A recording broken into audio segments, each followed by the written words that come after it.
So good evening, everybody, and welcome to the para throw session this evening. I'm really pleased to introduce this session to you all, and especially to have the speakers that we've got booked in for this evening. Shelley is going to join us. He's going to start proceedings off with the intro and also some content with regards to Ambulant, Discus and Shot. We've also got Alison, who is going to do a bit of a session with regards to seated throws. And we've got Nick, who is going to do a little bit with regards to training principles and tying everything together, hopefully. And in between all of that, I'm hoping that Dave's going to be joining us to present a little bit with regards to Ambulant Javelin. His message just to say that he's got something else on that cuts across the start of this, so he's hoping to join us very soon. So I'm not going to say any more apart from to introduce Shelley. Does help if you take yourself off mute. Evening, everybody. I'm just going to go straight in and bring up my presentation. So I'm just going to do a quick classification overview, and I think we have a Q&A session at the end of all of the presentations. So if you've got questions, please write them down. I'll put them in the chat. So just a quick overview. So if you can see the screen, we've got F11, F13. It's literally an impairment of the eye structure. It has to be both eyes as well. I do get quite a lot of questions regarding their visual impairment, but it has to be both eyes. It can't just be one. So that's quite an important thing if you do come across somebody that's visually impaired. The F20 is an intellectual impairment. It used to be called a learning disability, but it's actually changed now. The terminology's changed. So it's intellectual impairment, and it has to have originated before the age of 18. And the actual standard is 75 or below. So their IQ has to be 75 or below. 35s, 38s, a lot of people do associate this with cerebral palsy, but it's also neurological now. It's not just cerebral palsy. So that will probably give you a bit more of an indicator. People like Kadina Cox, who've got MS, Ali Smith, MS. So it's like I say, it's not people with cerebral palsy anymore. The F40, 41 are the dwarf athletes. So you have a F40, which is a short stature dwarf, and the F41, which is a taller stature of dwarf. F42, 47s, we've got arm impairments and leg impairments there. And also arm amputees, which are your 46s, I think 45s, I'm not too sure, I can't remember if I'm honest. And then 61, 64s are your amputees, so leg length difference. So if someone's still got both legs and they've got an impaired muscle or impassive range of movement, then they'll be in the 40s, this particular class here, between 42 and 44. And those that actually are amputated are 61 to 64. All this information that I've just given you is literally on our website as well. And the link is just at the bottom, just there. So, but if you do want any information or if you've got any questions, ask at the end of the whole session. Next page, I'm going to go into implement weights. This is another one that comes up quite often. A brief overview of this, so that the visually impaired guys throw the exact same weights as mainstream athletes. There's no difference. Only when they're younger are the differences. When the athletes are younger, we do have the age group champs. So if you have younger athletes that you've got throwing the heavier implements, you can drop them down to this particular weight of an implement to start them off. You don't have to go straight in at the top level. Click on the next one. We've got the intellectual impairment. Again, exactly the same weights as mainstream athletes. There's no difference again. And we do have one athlete called Fabio, who's on the Development Academy and also the Youth Talent Programme, who is currently going through the ranks, and he's, as an under 20, he's throwing the 6 kilo. If you do have athletes that are throwing the age group weights, they may not appear on the power of 10, just to give you that info, because the power of 10 is based on the open age group weights. So, and it's not going to change at this moment in time. So if you don't see your athlete on Para 10, it's literally because of that. They're throwing the under 20 or the under 17 weights. Sport classes 30 on to 38. As you can see, it's quite a varying range. Clubs are only for 31s, 32s, so you won't find any other classification that can throw the club. Like I say, I can give you all this information anyway, so this is just like a very brief overview of what the implement weights are. If you want to take screenshots, feel free, but I can send this presentation out to you all as well. You'll also see on there that there are seated throws implement weights on there. As I'm not covering seated throws today, and Alison is, I haven't gone into great depth on that, but Alison will.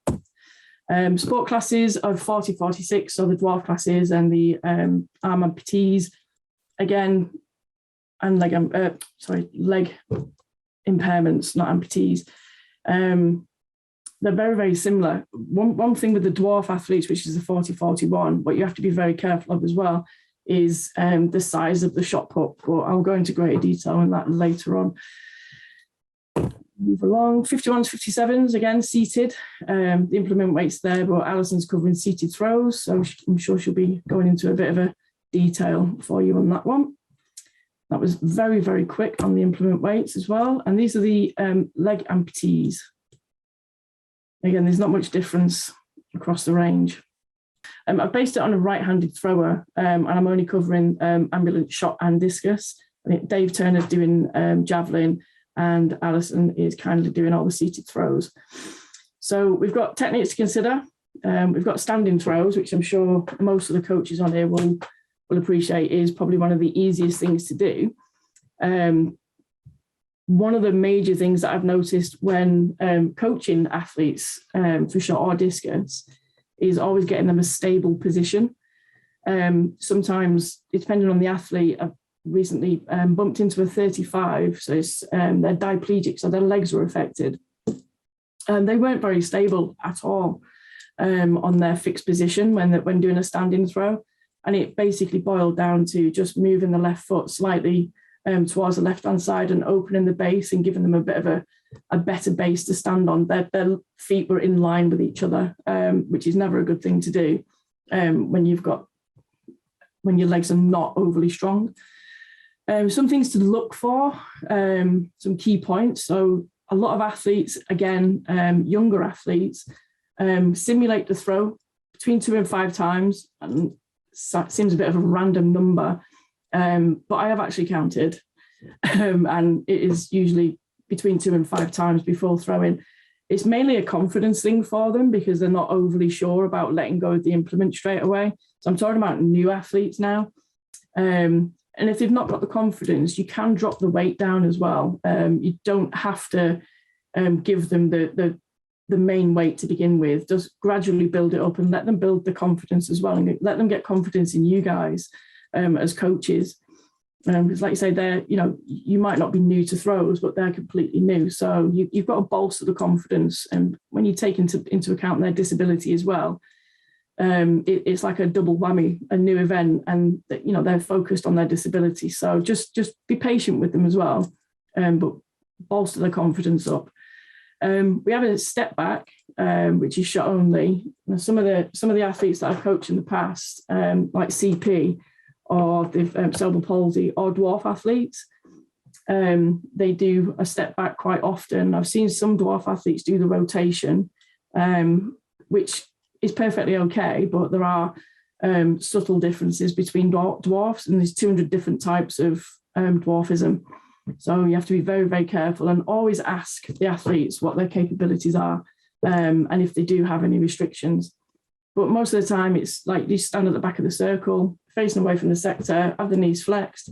They literally drive off the right leg, step back onto the left, then step back on the right, and just literally watch their rotation, because sometimes they over-rotate, sometimes they'll fall down, because they've not got the leg down quick enough, or they've not actually used the left leg properly at all. There's a lot, some of the times when I've seen some of the dwarf athletes and CP athletes, because they're usually the main guys that do come into the sport that are ambulant, just watch the over rotation. It's one of the biggest things. And if they fall over, it's one of those where if they do fall, let them get up and they'll continue to try again. It's not something that you have to rush over and mollycoddle them. Most of the time, they don't want to be mollycoddled anyway. They just want to get up and get on with it. Most of the time, from what I've been told, they're extremely embarrassed that they've fallen over, but they want to get it right. So just let them get it right, give them some basics, just watch the rotation and the dip of the hips. Sometimes they do have restrictions as well. So you need to look out for those restrictions and just ask the athletes first and foremost, what they feel comfortable with. And we've got a South African. I'm sure most of the people on here have heard of the South African. It's something I've not seen done quite a lot recently. Most of the time it was dwarf athletes that I saw doing this, just so they could get more out of the circle. Obviously when they rotate, because they're short stature, their stride isn't as long. So to maximize it, I've seen a lot of athletes throw this way. Sometimes when they do this though, they do fall to one side. So, there's a lot of things that you need to look for. So driving forward the right leg and just watch for that right leg to be planting in the middle of the circle. Use a lot of video analysis. It's one of the best things that's ever been invented. It depends on which program you use as well. I used to use Huddle, but I think that's gone now. It's something else. I think it's On Form. I'm not too sure, but it's worth downloading. I'm sure Alison's got some ideas on some other video analysis, and Nick as well, and what you can use. But it's always worth downloading. Even if you just got an iPhone or an iPad or Android, it doesn't really matter. Get it on your system and video everything, because there's a lot of points that you're going to miss when you're actually watching the athletes. And you can have it on a stand and video from one side and you're stood on the other side. It's a really good way of doing it. So when you watch them, one of the biggest things as well that I've noticed with some coaches is that they always watch the legs and they never keep track of the arm position, which is always, I was a javelin thrower, so arm position for me was vital. If I got my left arm wrong, then my whole throw just went wrong. So the left arm, if you're a right-handed thrower, the left arm is just as important as the right arm. And you've got to make sure that you keep track of what that other arm's doing and keep track of the head as well. Because if you tilt your head back, it really does disrupt the throw. This all does depend on what classification as well, which is why I've put that, depending on the classification. Watch for the hip rotation and the position. It does vary from classification. So just like I say, video it so you've got something that you can play back on. I think I've just pressed that once. Yeah, thank God. So full rotation, which I'm sure everyone's quite fully aware of. Start at the back of the circle, facing away from the sector. First phase, watch for the left heel. Again, depending on the class, if they're an amputee and their amputated leg is the left one, then obviously they're going to turn on the heel and not turn on the ball of the foot. So you just got to watch out for things like that. None of the techniques that I've ever seen mirror image what we call the technical throws. So we always have everyone use Steve Backley, for instance, with javelin as a technical model. That pretty much goes to pot when you're doing throws and with different classes, because no athlete's the same. Even in mainstream, no two athletes are the same. But when you come into para throws, it just blows all that out of the water, and you've got to treat every athlete as an individual. You can't use a technical model as such and instill that into an athlete, because their classification isn't going to allow you to. So it's all about you adapting to the athlete and not adapting the athlete to you with your techniques and what you've learned in the past. And it is very much trial and error. So if you get something wrong, it's not something that you should worry about. Every coach has been through it. I learned seated throws by sitting on the frame myself and talking to a lot of athletes, watching a lot of videos. So, there's ways and means of you guys getting into seated throws and para throws, ambulant throws. There's loads of different ways and means and loads of videos out there. I've got a whole database that you guys can have access to. It's not a problem. So always watch for the feet. It activates the throw by pushing the left knee outwards, opens your left hip. But then again, you've got, there's key points. Track the right leg as it rotates through the circle. I'm going to tell you certain classes do struggle with this. like hip adduction, hip abduction. There's loads of different things that come into force and come into play when you coaching para throws. So, like I say, don't be scared of making a mistake. And if the athlete isn't taking to the technique that you've got, then all you need to do is just adapt it slightly. So maybe turn the whole body round so they face the front and step into it, or just slightly move the left-hand side so it's already open so they can rotate round. There's loads of different things. As with most discus or rotated shot, they land in the middle of the circle, fingers crossed. Most of the time they do, sometimes they don't, but you just got to keep track of the balance as well. The balance is one of the biggest issues that I've found with some ambulant athletes, such as 35s, which are diplegic, so both legs are affected. They have very small steps, so sometimes it's really difficult to actually get them to be in a good position at the end where the final foot position is. Most of the time it's quite far back from the front of the circle, so don't worry about it. Just move them forward from the back of the circle, move them a little bit forward towards the front of the circle, and then do the rotation again. There's always ways and means of adapting. You just got to be brave and just let it flow. One of the biggest things as well is, which is why I put an exclamation mark on it, is to watch for the block. A lot of the athletes tend not to block to begin with, which is difficult for them based on the level of impairment as well. So a lot of them can't physically block, so they tend to like overcompensate, which they'll just over-rotate, fall out the front of the circle, or fall to one side, or fall back and hurt themselves. So just minimize everything as possible. Do a lot of drills through the circle first.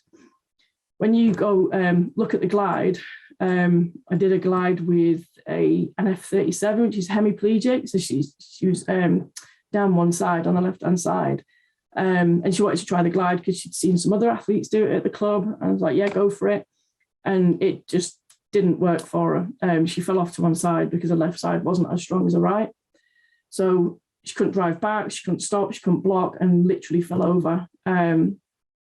It was a bit of an issue for her to begin with, but with drills, she overcome it, and then went to a competition. And because the left-hand side drops a little because of the CP, the shot came away from her neck, and the official gave her a no throw.